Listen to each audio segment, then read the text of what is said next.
हमारे भाई और गौर भाई बरियाड़ियों से बलिया पैर लेतानी पनिमालगा लगचरला करते रेवंत रेड्डी नियोजकवर्ग में अपन गौर भाई जम्मी से वो ख्यास लेतानी उनके सोंतम कंपनी वासु कतो उनके दूसरे गवर्नमेंट वासु कोनी उनके सोंतम बागु वासु उनके सोंतम कुटुंबे वासु अपन गौर भाई एक 5 स्टैंडर्ड जम्मी घर बार से भी वो ले लेन से को दोंग संतकाल करतानी उधर भिया आतानी पनिमालगा ले लेतानी आज अपन गौर भाई भिया होने उनके भर्ता उनके ना जेलिया खाल में संगारेड्डी जेलिया हनुकने आज ప్రత్యేకంగా ఇవాళ ఏదైతే లఘుచర్ల తండాలలో ఒక తండా వాసులే కాదండి లఘుచర్ల గ్రామాల్లో ఎస్సీలు బీసీలు ఓబీసీ అందరూ కూడా వాళ్ళ భూమిని దొంగ ఫోర్జరీ సంతకాలు చేసి మరి దౌర్జన్యంగా తీసుకున్నందుకు గాను మొన్న ఒక 5 రోజుల క్రితం ఇటు మన బీఆర్ఎస్ పార్టీ తరపున అందరం ఢిల్లీ పోయినాం ఎస్సీ కమిషన్ కలిసినాం బీసీ కమిషన్ కలిసినాం మహిళా కమిషన్ కలిసినాం అన్ని కమిషన్లు కలిసి ఒకటే చెప్పినాం అయ్యా తెలంగాణ రాష్ట్రంలో కాంగ్రెస్ ప్రభుత్వం నియంతృత్వ పాలన చేస్తా ఉంది ఇవాళ వాళ్ళు పీఠం మీద కూర్చున్నారన్నా 63 సీట్లు వచ్చినాయన్నా మా లంబాడ బిడ్డల పూర్తి స్థాయి ఓట్లనే వాళ్ళు వాళ్ళ అధికారం చేపట్టిండ్రు కానీ ఆ విశ్వాసం లేక వాళ్ళు మా తండా వాసుల మీదే పడ్డారు కాబట్టి వారికి నిరసనగా కూడా ఇవాళ వాళ్ళకి సంఘీభావంగా మా బిడ్డల భూములు తీసుకోవద్దు మా తండా వాసులని వాళ్ళ దౌర్జన్యంగా తండాలను నాశనం చేయొద్దు అని చెప్పి వారికి అందరినీ కూడా మేమున్నాం ఒక లగజర్లలో ఉన్న లంబాడి బిడ్డలే కాదు మహబూబాద్లో కూడా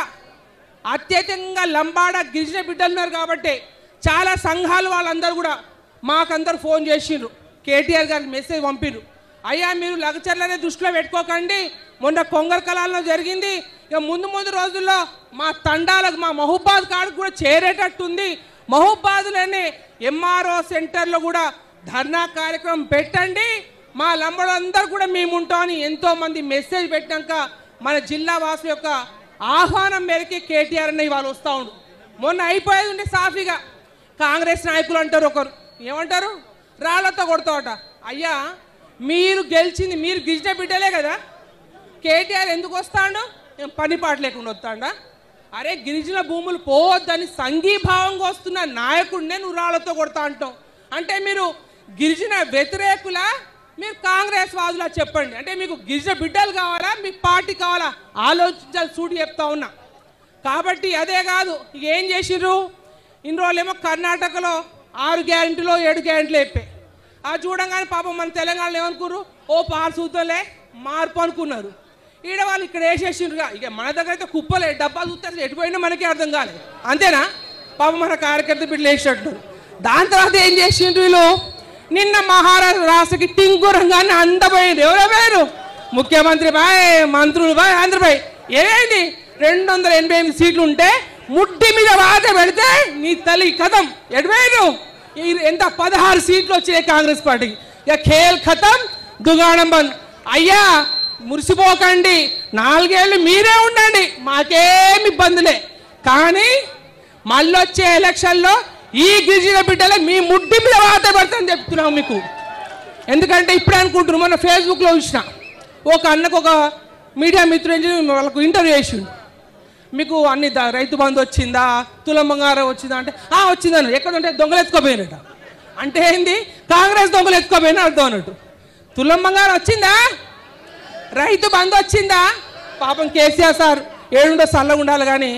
సారేమో కరోనా టైంలో కూడా అప్పో సప్పో చేసి మనకు రైతు బంధు ఇచ్చిండ్రు వీలేంది 2 దఫాల రైతు బంధు కోత కోసి ఏదో రుణమాఫీ మంచిలేయా నువ్వు రుణమాఫీ అంటావు పూర్తి చేయి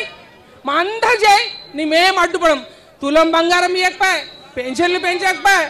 మళ్ళీ పోతే ఇంకోటి కౌలు రైతులకట రైతు బంధు అయ్యేది కౌలు రైతులకు ఇస్తారట అంటే వీళ్ళ కథ ఎట్లుందంటే మాట్లాడడానికి తిట్టడానికి తప్ప దేనికి లేదు అందుకే ప్రత్యేకంగా మహబూబాద్ నడిబొడ్డు నుంచి మీ అందరం ఇక్కడ ఉన్న అందరి నాయకులు ఒకటే చెప్తా ఉన్నాం ఒక లగచర్లే కాదు తెలంగాణ రాష్ట్రంలో ఏ ఆదివాసీ గూడాలకైనా లంబాడ తండాలకైనా ఎస్సీ కాలనీకైనా బీసీ కాలనీకైనా ఎవరికి ఏ ఇబ్బంది అయినా బీఆర్ఎస్ పార్టీ అందరం కూడా ఒక దండులాగా ఒక సైన్యంలాగా కదలొచ్చి అక్కడ కూర్చొని తిష్టేసి కూడా వాళ్ళకి ఇబ్బంది కలగకుండా చేసే బాధ్యత ఈ బీఆర్ఎస్ పార్టీ అని చెప్తా ఉన్నాం. ఈ మానుకోట నుంచే ప్రారంభం అవుతుందని కూడా మీకు హెచ్చరిస్తే మరి చెప్తా ఉన్నాం.